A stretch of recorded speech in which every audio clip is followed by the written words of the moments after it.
Ok, sì.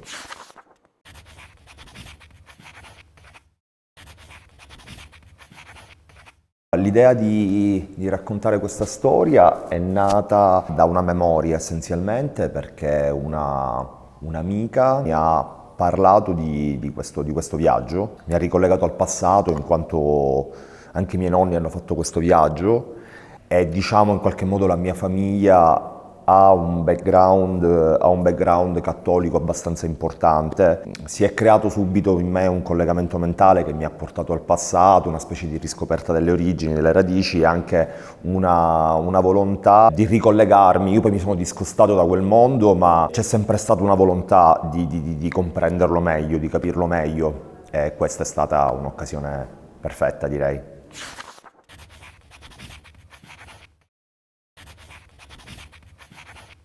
Questo è stato anche uno spunto per parlare di tematiche che fossero anche un po' indipendenti dalla sfera prettamente religiosa. Si trattano temi in generale quali la socialità, l'importanza di un tempo lento.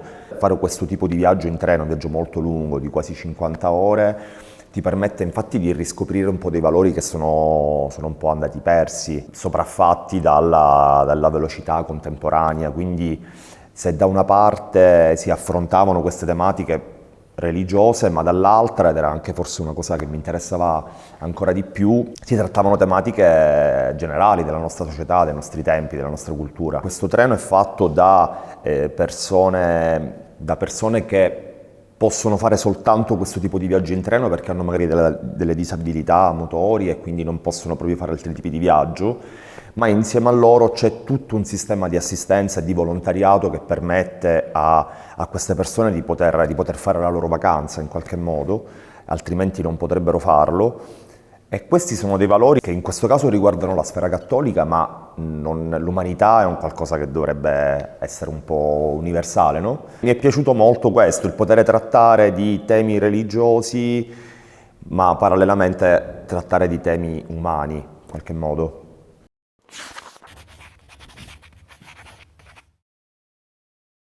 Noi abbiamo fatto un primo viaggio che ci è servito per fare i classici sopralluoghi, ma anche per capire come porsi davanti a questi personaggi. Non essendo degli attori, chiaramente, essendo delle persone vere, con le loro difficoltà di stare davanti alla macchina da presa, mi è servito per capire come fare in modo che loro dimenticassero che fossero davanti a una camera e questo era possibile soltanto abbandonandosi al tempo del viaggio, un tempo molto lento. Infatti ci sono delle scene che durano parecchi minuti, c'è un piccolo piano sequenza di un dialogo con una camera fissa che dura un quarto d'ora su per giù. Quello è stato il momento in cui sì, ho capito che quello era lo strumento da utilizzare per poter farli apparire veri in qualche modo, no? Autentici.